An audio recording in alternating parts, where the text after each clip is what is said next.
السلام علیکم ورحمۃ اللہ وبرکاتہ۔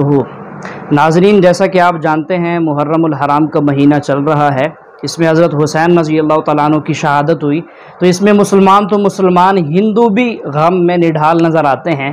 ایک ویڈیو میں ایک ہندو خاتون یہ کہتی ہوئی نظر آتی ہے کہ حضرت حسین رضی اللہ عنہ کہ انہوں نے جان دے دی اور شہید ہو گئے۔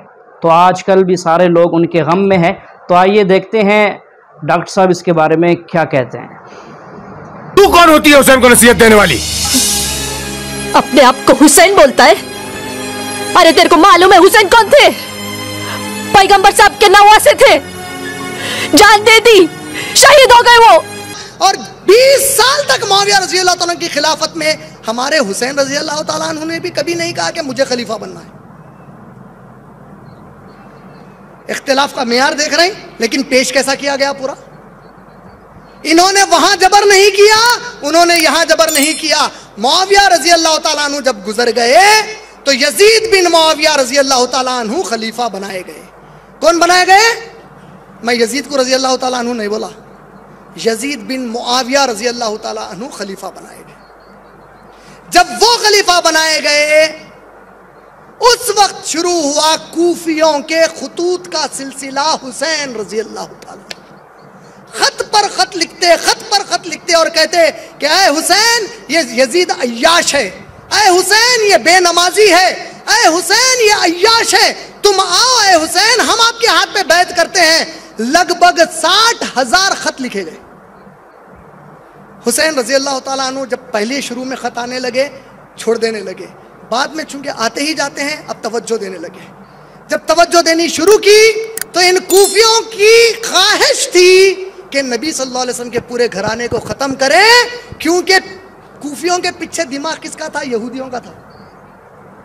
بدلے کی تڑپ تھی کہ اچھا ہمارے پہ قبضہ کیے، ہم کو مدینے سے باہر کیے۔ اللہ کے نبی صلی اللہ علیہ وسلم دیکھو ہمارے نبی صلی اللہ علیہ وسلم کیا کیے؟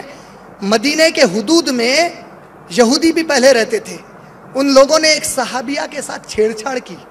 کیا کی ان لوگوں نے؟ پورے یہودیوں کو مدینے کے باہر کر دیا۔ آج تو مسلمان خود اپنی بہنوں کو چھیڑتا ہے۔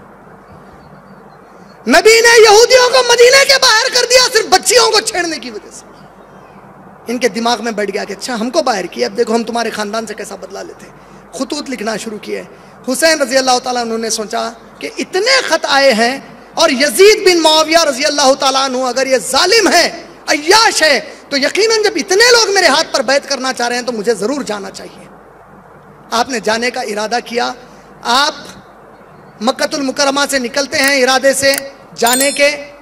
عبداللہ ابن عباس رضی اللہ تعالیٰ عنہ ہمارے نبی صلی اللہ علیہ وسلم کے چچا زاد بھائی آ کر روکتے ہیں، کہتے ہیں میرے حسین آپ عمر میں مجھ سے چھوٹے ہو، آپ نبی کے لاڈلے نواسے ہو، آپ میرے بھائی علی کے بیٹے ہو، میں آپ کا چچا ہوں رشتے میں۔ اے میرے حسین، اے میرے حسین میرے بچے، آپ کوفیوں کے بارے میں نہیں جانتے، یہ کوفی وہ ہیں جنہوں نے ہم سے ہمارے عثمان کو کھینچا رضی اللہ تعالیٰ عنہ، یہ کوفی وہ ہیں جنہوں نے آپ کے والد علی رضی اللہ تعالیٰ عنہ کو قتل کر دیا ہے، یہ کچھ ضرور سازش کر کے آپ کو بلا رہے ہیں، مت جاؤ میرے بچے۔ حسین رضی اللہ تعالیٰ عنہ کہتے ہیں کہ نہیں مجھے جانا ضروری ہے کیونکہ اتنے خطوط آئے ہیں۔ لیکن جانے کے پہلے انہوں نے ارادہ کیا کہ مسلم رحمت اللہ علیہ آپ کے ساتھ ایک اہل ایمان تابعی تھے، مسلم رحمت اللہ علیہ، ان سے کہا کہ جاؤ اور کوفیوں کے حال اور ان کے واقعات کو دیکھو اور دیکھو کہ کیا حقیقت میں سنجیدہ ہیں۔ اگر وہ سنجیدہ ہے تو پھر تو کوئی بات نہیں، ہم تو نکل ہی پڑے ہیں، راستے میں ملتے ہیں اور پھر ہم لوگ سب چلتے ہیں۔ مسلم رحمت اللہ علیہ چلے گئے۔ عبداللہ بن عمر رضی اللہ تعالیٰ عنہ کو خبر ہوئی، عمر رضی اللہ عنہ کے بیٹے کو، حسین رضی اللہ تعالیٰ عنہ جا رہے ہیں۔ عبداللہ بن عمر رضی اللہ تعالیٰ عنہ کو خبر ہوئی کہ وہ مدینہ چھوڑ کر نکل چکے ہیں، 3 دن ہو گیا ہے۔ عبداللہ بن عمر اپنے گھوڑے کو دوڑاتے ہوئے تڑپ کر جاتے ہیں کہ حسین رضی اللہ تعالیٰ عنہ کو روک لیں گے۔ راستے میں ملاقات کرتے ہیں، کہتے ہیں یا حسین، اے میرے حسین رضی اللہ تعالیٰ عنہ مت جاؤ، اے حسین آپ اس نانا کے نواسے ہو کہ جب جبرائیل علیہ السلام آپ کے نانا کے پاس آئے اور کہا کہ اے اللہ کے رسول पाक परवरदिगार फरमाता है कि आप इस दुनिया को छोड़कर वहां आना चाहते हैं या इस दुनिया में रहना चाहते हैं, आपकी मर्जी पर छोड़ दिया गया है। तो आपके नाना ने इस दुनिया से बेहतर आखिरत को समझा, आप उस नाना के नवासे हो, जो होता है उसे छोड़ो, आप उसकी फिक्र में लगे रहो। हुसैन रजी अल्लाह तआला ने कहा कि नहीं अब्दुल्ला बिन उमर, मुझे जाना है। अल्लाह के नबी सल्लल्लाहु अलैहि वसल्लम ने के बाद हुसैन रज़ी अल्लाह के इस वाक़े के ऊपर हुसैन रज़ी अल्लाह कूच करने के इरादे में थे, अपने पूरे अहल खाना को लेकर गए। जब वो पहुंच रहे थे, रास्ते में खबर मिली कि कूफियों ने मुस्लिम रहमतुल्लाह अलैह का कत्ल कर दिया। आपने इरादा फौरन पलटने का किया। मुस्लिम रहमतुल्लाह अलैह के साहिबजादे आपके साथ थे। हुसैन रज़ी अल्लाह अन्हु कहते हैं कि या हुसैन, मेरे बाप का खून का बदला लीजिए अब आप, क्योंकि आपने भेजा था, वो कत्ल हुए हैं, अब आप उनके खून का बदला लीजिए। हुसैन रजी अल्लाह तआला अन्हु अब on the horns of A dilemma थे कि जाऊं या वापस हो जाऊं। लेकिन हमारे हुसैन रजी अल्लाह तआला अन्हु हमारे नबी के नवासे हैं, वो कैसे गवारा करते कि उनकी वजह से कोई मर जाए और वो डर कर वापिस हो जाए। उन्होंने कहा कि अब जो होता है होता, मेरे मुकद्दर में जो है वही होगा, अब मैं जाऊंगा उधर ही।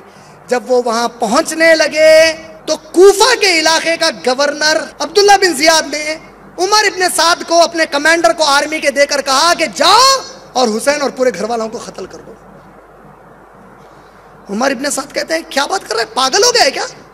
नबी के नवासे हैं वो लोग, कहता है कि मेरा हुक्म मानेगा कि नहीं मानेगा। बहरहाल उसने जबर की और ये कमबख्त आया वहां पे। हुसैन रजी अल्लाह तआला अन्हु और उनके अहले खाना को घेरा इन लोगों ने और बिल आखिर हुसैन रजी अल्लाह तआला अन्हु को अल्लाह ने मुकद्दर में उनकी शहादत नसीब की थी, वो शहीद कर दिए गए। लेकिन शहादत के पहले हुसैन रजी अल्लाह तआला अन्हु उस उमर इब्ने साद को 3 पेशकश करते हैं। 3 पेशकश क्या किया? कहा कि ऐ उमर इब्ने साद, देख मैं लड़ाई की नीयत से नहीं आया हूं, मुझे ये खुतूत भेजे गए, मैं इन खतों को लेकर आया हूं। अगर तुम लोग समझते हो कि ये सब झूठ है तो ठीक है, मुझे 3 में से कोई एक चीज करने दो। या तो मुझे कोई ऐसे इलाके की तरफ भेजो जहां पर मुसलमान फौज अल्लाह के लिए जंग कर रही है, मैं उनके साथ शामिल हो जाऊंगा, या मुझे मदीना वापस होने दो, या मुझे यजीद के पास ले जाओ। अब्दुल्ला इब्ने जियाद तीनों भी काम होने नहीं दिया, उनका कत्ल किया गया। नौज़ बिल्लाह, अल्लाह की लानत हो जिन्होंने उनको कत्ल किया, अल्लाह का अजाब क़यामत तक उनके ऊपर आए। इन कमबख्तों ने उनको कत्ल करके उनके सर को पकड़ा और अब्दुल्ला बिन जियाद कन गए तो उस कमबख्त ने, उस दलिंदर ने आपकी नकपुड़ियों में एक काड़ी करके खेल रहा था। नौज़ बिल्लाह, कहता है हमसे बगावत करके आए थे।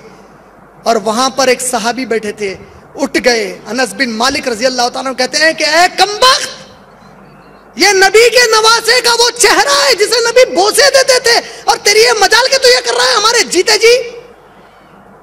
और उस जलील इंसान ने उसको तर्क किया।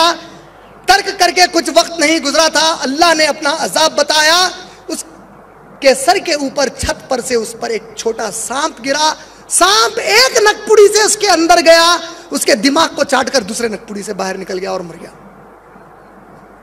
यह वाकया जैसे ही खत्म हुआ, इस करबला के वाक़े में जितने अहले खाना थे आपके, जनाना था, ये पूरा जनाना सुन्नी किताबों के हिसाब से मदीना वापस भेज दिया गया। अब आप सोच रहे होंगे ये पूरी स्टोरी मैं कहां से बना के लेके आया? ये पूरे किताब जमा करके रखा आप लोगों को बता लें। ये किताबें शेख साद रहमतुल्लाह अलैह की, तबक़ात इब्ने साद। कह रहे थे कि कोई सुन्नी हजरात है, कोई शिया हजरात है जो पैर से पैर नहीं मिलाते। कुरान मजिद में सुन्नी शिया नहीं है, मुस्लिम है। मुस्लिम उसे कहते हैं जो अपनी ज़िंदगी अल्लाह के हुक्म और फरमान के मुताबिक बसर करता है। जो इंसान अपनी ज़िंदगी अल्लाह के बताए हुए रास्ते पे चलता है उसे कहते हैं मुस्लिम। तो जो आदमी नमाज पढ़ता है, मैंने आपसे जिक्र किया, अल्लाह सुब्हानहू व तआला कम से कम 12 जगह कहते हैं कुरान मजीद में अतिउल्लाह और अतिउर रसूल, ओबे अल्लाह एंड ओबे द मैसेंजर। सूरह निसा सूरह नंबर 4 आयत नंबर 59 और 12 जगह का जिक्र मैंने किया। हमें अल्लाह और अल्लाह के रसूल की इताअत करना चाहिए। और अल्लाह के रसूल फरमाते हैं कि आप उस तरह नमाज पढ़ो जिस तरह आप मुझे नमाज पढ़ते हुए देखते हैं। यह हदीस है बुखारी की किताब आदान की चैप्टर नंबर 18 हदीस नंबर 604। और फिर से दोहराया गया सही बुखारी में जिल्द नंबर 9 हदीस नंबर 352 352। और अल्लाह के रसूल फरमाते हैं कि नमाज के वक्त सही बुखारी में जिल्द नंबर 1 किताब आदान चैप्टर 75 हदीस नंबर 692 कि जब आप नमाज पढ़ते हैं, हजरत अनस फरमाते कि हम सहाबा के कंधे मिलते थे दूसरे सहाबा के कंधे से, हमारे पैर मिलते थे हमारे सहाबा के पैर से। अल्लाह के रसूल फरमाते सुनन अबू दाऊद में सही हदीस है जिल्द नंबर 1 किताब सलाह चैप्टर 245 और हदीस नंबर 666। अल्लाह के रसूल फरमाते कि बीच में जगह मत छोड़ो, जगह को कम करो और शैतान को बीच में मत आने दो। उसका मतलब हमें कंधे से कंधा मिलाना चाहिए। जो इंसान अपने आप को मुसलमान कहता है और कंधे से कंधा नहीं मिलाता है सलाह के वक्त और पैर से पैर नहीं मिलाता है, वो अल्लाह के रसूल की नाफरमानी कर रहा है, वो सलाह सही तरीके से नहीं पढ़ता है। तो शायद उन लोगों को ये अल्लाह के रसूल की हदीस के बारे में पता नहीं होगा। तो हमारी कोशिश है कि उन मुसलमान को बताए कि अल्लाह के रसूल की हदीस है कि कंधे से कंधा मिलाओ, पैर से पैर मिलाओ, नमाज पढ़ते वक्त ये फ़र्ज़ है। सामीईन, आपने डॉक्टर जाकिर नाइक साहब के शागिर्द बिरादर इमरान साहब से वाक़या करबला सुना है। तो तारीख़ और सीरत की किताबों में यही मिलता है कि यहूद हमारा शुरू से दुश्मन है, मुसलमानों का दुश्मन है। हज़रत उस्मान रज़ी अल्लाह तआला अन्हु की शहादत में अब्दुल्ला इब्न सबा यहूदी का किरदार है। और आगे चलें, हज़रत अली रज़ी अल्लाह तआला अन्हु की शहादत में उसी का किरदार है, उसी की नस्ल, उसी के बनाए हुए गिरोह और जमात आगे काम करती चली गई। हज़रत हसन, हज़रत हुसैन रज़ी अल्लाह अन्हुमा, इनकी शहादत में भी उनका पूरा पूरा हाथ है। तो इसलिए अल्लाह करीम भी फरमाते हैं कि ए ईमान वालो, तुम यहूद को अपना दोस्त मत बनाओ। ये यहूद मुसलमानों का दुश्मन था, आज भी दुश्मन है।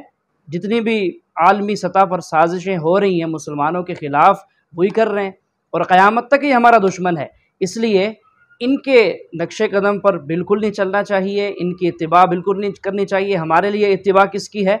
अल्लाह और उसके रसूल की। इसके अलावा यहूदियों की साजिशों से बचने के लिए दुआएं भी करनी चाहिए।